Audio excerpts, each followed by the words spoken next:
Welcome to Roopa's online tutorials. In today's live stream, I would like to discuss some revision questions, which is important questions for your second PU oncoming exam. So I've taken the model paper, which has been given by the government of Karnataka, and we will solve this model paper. And if you have any doubts regarding these questions and you need more explanation, please be free to ask them. So let us start our session now, and all the best for your upcoming exams. So here I have got the model paper which has been given by the government of Karnataka. So let us begin our session now. So you can look here. This is the reduced syllabus which has been given by the Karnataka government for the present year. So I'm going to discuss these questions, and any doubts you have or any suggestions you have, please comment on the comment box below. And also I will be sending the link of these papers down later. How I plan to do this is, I will give the question, I will read out the question for you, and if you know the answer, please put it on the comment box below. And later we will discuss each of these answers. And if you need further explanations, please do put it on the comment box so that we can take up the topic and go into more depth. So let us begin our session now, and very much good luck for all of you for this upcoming exams.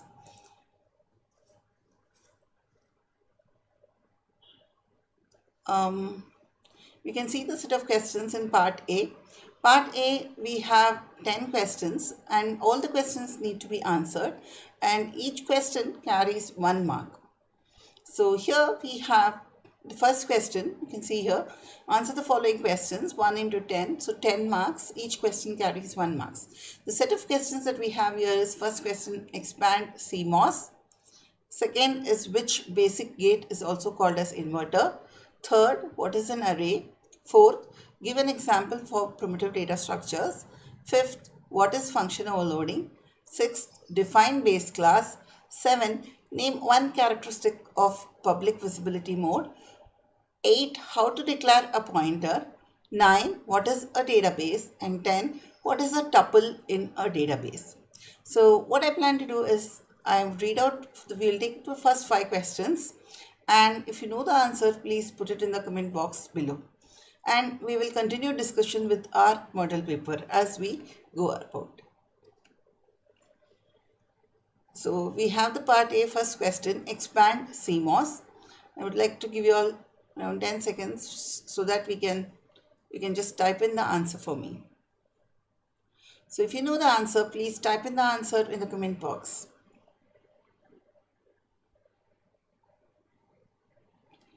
Yes, someone here. Good afternoon, and Narayanan. So if you know the answer, please put it in the comment box. Expand CMOS.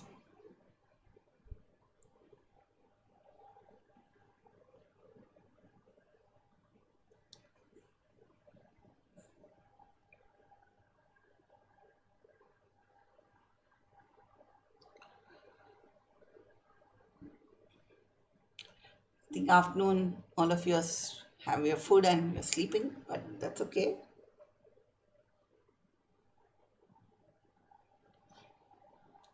Yes. Okay, the next question is, which basic gate is also called as inverter?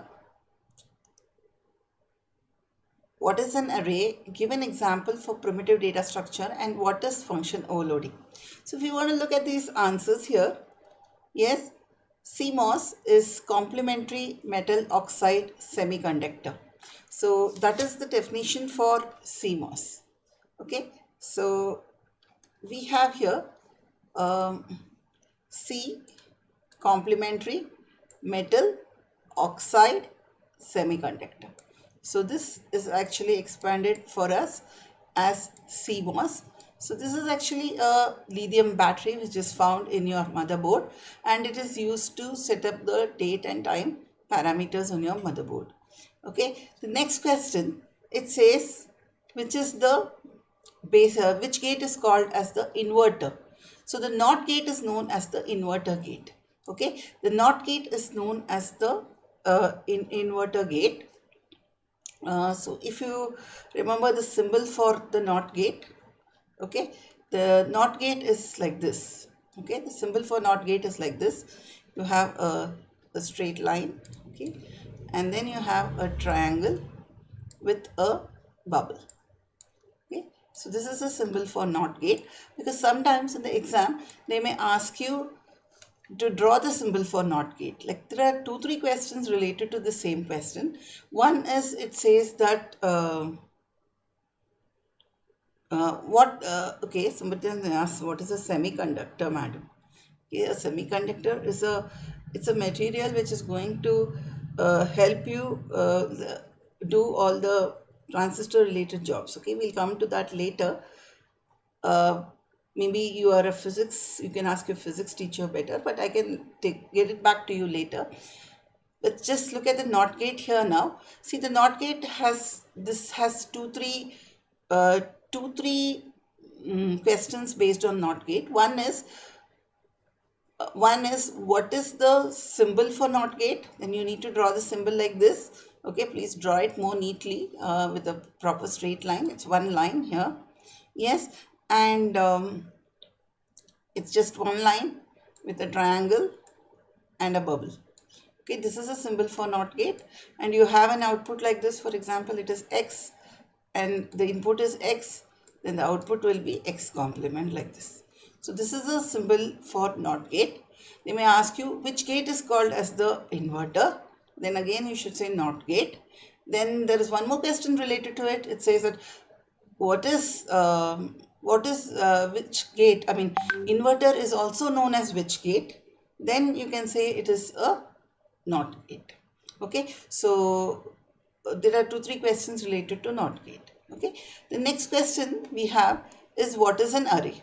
So this you would have learned in your first PU itself, this question. So an array is a collection of homogeneous elements with unique name, and the elements are arranged one after another in memory locations. So what do I mean by saying homogeneous elements? See, the word homogeneous means the elements are of the same data type. That means if I am going to declare an array, for example, let me say if I am going to declare an array like this, okay, int a of 10, okay, so I have declared an array like this. So that means this elements a of 10, they are all going to be of the type integer. That's what we mean by saying homogeneous elements with a unique name. So what is the name of the array that we have given here? We have given the name of the array as A. So all these elements are going to have the same name, that is A. And how many elements are going to be there? There are going to be 10 elements here. And also these elements, so how do I know which element I need to access? For example, if you are taking about your class students, you will be called as second PU science students or second PU commerce students. So how will I going to identify each one of you? So either if I am working in your place, then I know that, okay, I will know you by your name. Otherwise, I will be knowing you by your roll number. So like that, if I want to access each and every element of the array, then I need to give something known as a subscript or an index. So that's what is that's how I am going to access the elements of an array. And always you should remember that the subscript starts with 0 and it ends with n minus 1. It ends with one number less than the total size of the array. So here if the array is 10 elements, it is going to be 10 minus 1, 9, because we start with the index value, the subscript value 0. So an array, when you are asked a question like this, you should say an array is a collection of homogeneous elements with a unique name, and the elements are arranged one after another in adjacent memory locations. Why we are saying adjacent memory locations?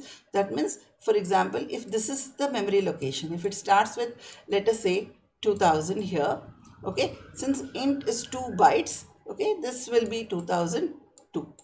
Okay, in your compiler int is 4 bytes, but I'm talking about the Turbo C++ compiler which I'm using. So here it will be 2002. Okay, the next will be 2004, next will be 2006, next will be 2008. So by knowing the first address of the array, we can be accessing all the elements of the array. So in the exam, you don't need so much of detail. You just write this. It's a collection of homogeneous elements with a unique name, and the elements are arranged one after another in the memory locations. Hope I'm clear. Okay, we will go to the next set of questions. Okay, the fourth question, it says, if you see here, the fourth question says, give an example for primitive data structures. So what do we mean by primitive data structures? See, primitive data structures means these data structures are already being given by your compiler. You are not going to create these data structures. You are not going to create any memory for these data structures. It is already there. It is fixed. So which are the primitive data structures that we have? So in the lesson data structures, this classification is given. So the answer will be this: integer, floating point, character, pointer. So it's a 1 mark question. Just write any one, or for a more safety thing, you can write 2 answers. So integer, floating point, any 2 you can definitely put on. Okay. Then we have this one. The next question: what is function overloading? Okay, so if you observe this in the reduced syllabus, from each chapter they have given one question. So these are simple questions. You need to understand each part of the question and answer them. So here we have the answer for this. What is function overloading? Okay, what is function overloading? Here, if you see, okay, function overloading means 2 or more functions having the same name but differ in the number of arguments and the data type of arguments. Okay, so that is known as function overloading. So function overloading means 2 or more functions having the same name. So for example, if I want to calculate, let me say if I want to calculate if I want to print 2 integer values and print print 3 float values. Okay, so I can give the same name of the function as print. Instead of giving different names for each of the function, I can give the same name, and also only the arguments and the data type of the arguments differ. So what do I mean by that is, just I'll give you an example here. Okay, so for example, if I say int, okay, int print, I'm just putting here int print, okay, and in bracket I am putting one value, let us say int n, okay, and I am just going to print the value of n, okay, and then I am going to put again, let me say float, okay, and then I'm going to type here float print, and I'm going to print 2 float values. So I write float a, okay, and then I write float b. Yes, sorry, it's kind of, yeah. Okay, so here I'm just, so here I'm having 2 values, okay, one is float print, and I'm going to print 2 values, okay, float a comma float b, and then in the this one you can write cout less than a less than. You can give 2 values for a and b. You can just say a is equal to some value, okay, you can say a is equal to some float value and b is equal to some other float value. I'm having some problem with my mouse here, so I'm not able to type in fast, but that's okay. You can just put some value for a and b. You can say a is equal to 10.0 and b is equal to 4.5, and then you can just cout less than a less than b. Okay, now you can have one more this one, you can just say float, okay, you can just say float, and then you can print, okay, float and print, and let me say I'm just putting I'm just writing here float c, Okay, and then I'm going to print the value of C. I'm putting some value for C. C is equal to some 10.5, and I'm going to print the value of C. Now, what I said about function overloading, it means two or more functions having the same name. So you can see here the functions that I have put here. So this function name is also print. Here this function name is also print, but differ in the number of arguments. So how many arguments are here? We are having two arguments here, A and B, and if you observe here, we are having only one argument. So you can see here, this is one argument, this is one argument. So totally there are two arguments here, and here there is only one argument, and the data type of or the data type of arguments. So here I can have any type, like I can have int or float or whatever. Here I have taken both as float. So here I can have one more function. I can say like this, int print, okay, and then I can say here again, I can just say int d. Okay, so if you can see, these two are, the name of the function is same, but here the arguments that is being passed are different. So this is what we mean by function overloading. Hope you have understood all these questions. Okay, we'll go to the next set of questions here. Define base class. Now, whenever base class comes, please remember this is from the chapter inheritance. So inheritance chapter, there are few important questions, few important definitions. It's a very easy chapter, but the definitions should be written as it is. So define base class. Okay. So what's the base class? So a base class is nothing but a class whose properties are inherited by another class.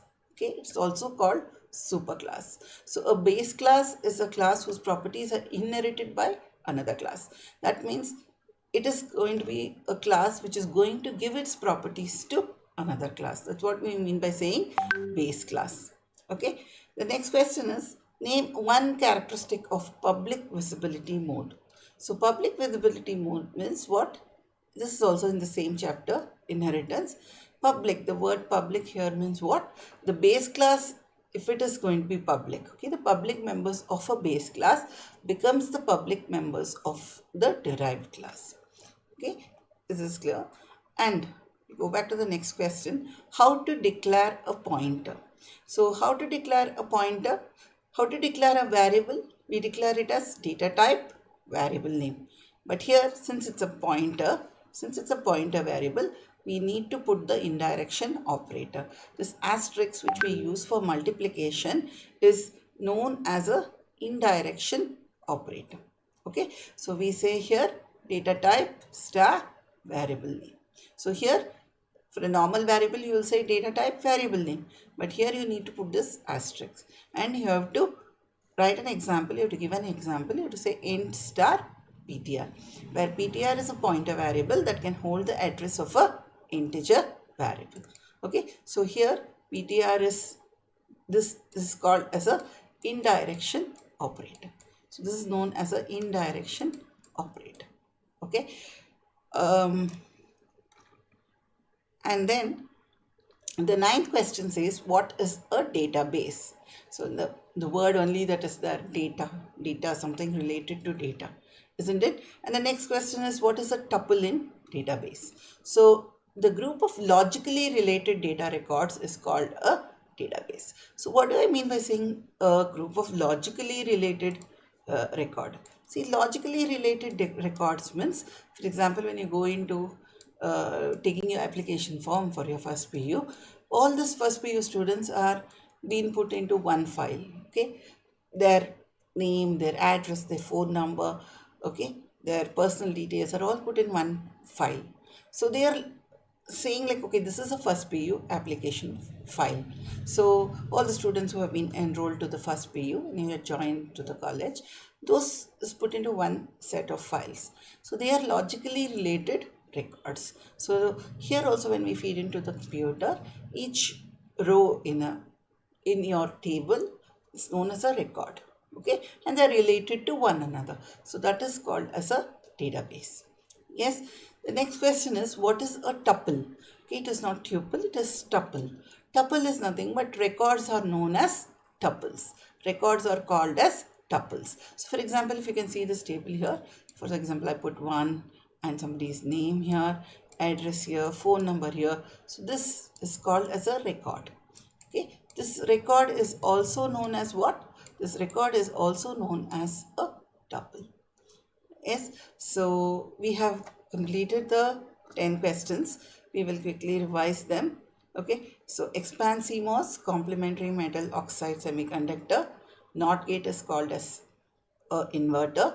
Array is a homogeneous set of elements with a unique name and which are arranged in memory locations and just in memory locations. Okay, example of primitive data structure is your integer, your character, your floating point.